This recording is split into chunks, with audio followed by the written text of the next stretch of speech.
আসসালামু আলাইকুম। যারা আজকে এই নতুন ভিডিওটা দেখছেন বা দেখবেন আপনাদের সবাইকে অসংখ্য ধন্যবাদ জানাচ্ছি। আজকে আমি আবার একটা জিরো বাজেটের ডিআইওয়াই ভিডিও নিয়ে আসলাম আপনাদের মাঝে। এর জন্য যা যা উপকরণ লাগবে সব নিয়ে নিয়েছি। তো প্রধান উপকরণ হচ্ছে জিপসাম। এটা আমি অল্প পরিমাণের পানি দিয়ে গুলিয়ে নিচ্ছি। তার মধ্যে আমি একটা অরেঞ্জ কালার দিয়ে নিচ্ছি। আর এই কক্সিটার মধ্যে তেল লাগিয়ে নিয়েছিলাম যাতে খুব সহজে উঠাইতে পারি। আর অরেঞ্জ কালারটা কিন্তু আমি আলতোভাবে মিশিয়ে নিয়েছি কারণ আমি চাইছিলাম একটু সাদা আর একটু অরেঞ্জ থাকুক এই জন্য। তো দুইটা পাইপের মধ্যে আমি তেল লাগিয়ে ওটা এখানে দিয়ে নিচ্ছি যাতে আমি হ্যাঙ্গিং করার জন্য রশি লাগাইতে পারি এই পাশ দিয়ে। তারপর এখানে একটা মাটির কাপ ছিল, ওটাও আমি লাগিয়ে নিচ্ছি। আর নিচে একটা হুক লাগিয়ে নেব হ্যাঙ্গিং করার জন্য কোনো কিছু। তো এখন হুকটা লাগিয়ে নিচ্ছি। আর এটা শুকাইতে বেশিক্ষণ লাগে না, 10-15 মিনিটের মধ্যে এই জিপসাম গুলা শুকিয়ে যায়। তো আমি কিন্তু আমার প্রতিটা ভিডিওতে একটা কথা বলি যে আমার কাছে, আমার হাতের কাছে বা আমার বাসার মধ্যে যা কিছু অ্যাভেলেবেল আছে ওইগুলা দিয়েই আমি এসব ক্রাফটের ভিডিওগুলা করার চেষ্টা করি। এখন অবধি কোনো কিছু কিনে আনতে হয় নাই আর কি। বাসার মধ্যে যা কিছু আছে ওগুলা দিয়ে জিরো বাজেটে আমি এসব ভিডিওগুলা করতেছি। তো আমার কোনো ভিডিও দেখে আপনাদের কাছে কোনো ক্রাফট ভালো লাগলে ওইগুলা যদি আপনারা বাসায় ট্রাই করতে চান, তো আপনাদের হাতের কাছে এই জিনিসগুলো অ্যাভেলেবেল না থাকলে কিনে আনতে হয়, তাহলে কিন্তু দেখা যাবে আপনারা বলবেন না এটা তো জিরো বাজেট না, এটা তো কিনে আনতে হয়েছে।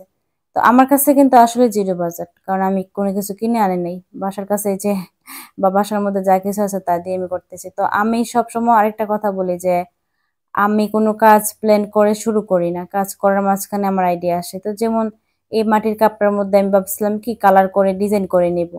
পরে মাথায় আইডিয়া আসলো যে এভাবে ডিজাইন না করে আমি যদি পাটের রশিটা দিয়ে ডিজাইনটা করি আমার কাজটা তাড়াতাড়ি হবে আর ডিজাইনটা একটু আনকমন বা একটু সুন্দর হবে দেখতে।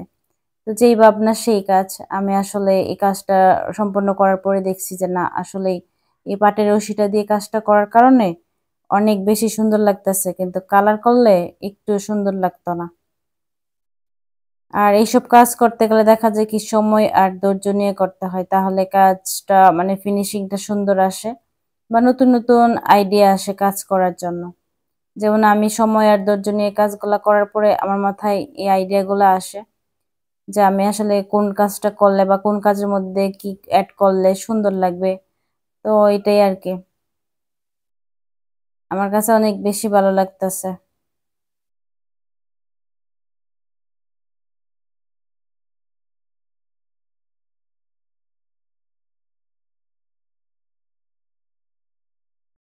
আর একটা কথা বলি, আমার যিনি ক্যামেরাম্যান ও কিন্তু শুধু ক্যামেরাটা ধরে রাখে, তো ও কিন্তু বুঝে না যে কোন অ্যাঙ্গেল থেকে ভিডিওটা করলে একদম ক্লিয়ার ভাবে দেখা যাবে বা লাইটের আলো সুন্দরভাবে আসবে বা ভিডিওটা দেখতে সুন্দর লাগবে, এরকম ও কিন্তু বুঝে না, ও শুধু ক্যামেরাটা ধরে রাখে। আর আমি যেহেতু কাজের মধ্যে মনোযোগ থাকে, আমিও তখন ক্যামেরার দিকে খেয়াল করি না, পরে ভয়েস দেওয়ার সময় দেখি আর কি যে কেমন কতটুকু হয়েছে ভিডিওটা।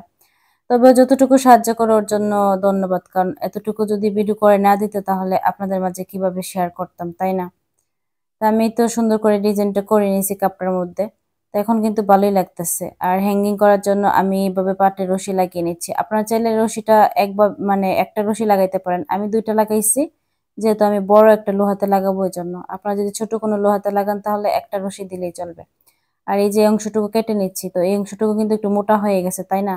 তো যাতে দেখতে বিশ্রী না লাগে বা দেখতে বাজে দেখা না যায়, তার জন্য আমি এখানে সাইড করে নিয়েছি আর কি গিট লাগানো অংশটা। এই তো একদম কমপ্লিট হয়ে গেছে। আর আমার ভিডিওতে বা আমার কথাতে যদি কোনো ভুল ত্রুটি থাকে এগুলা ক্ষমা সুন্দর দৃষ্টিতে দেখে নেবেন।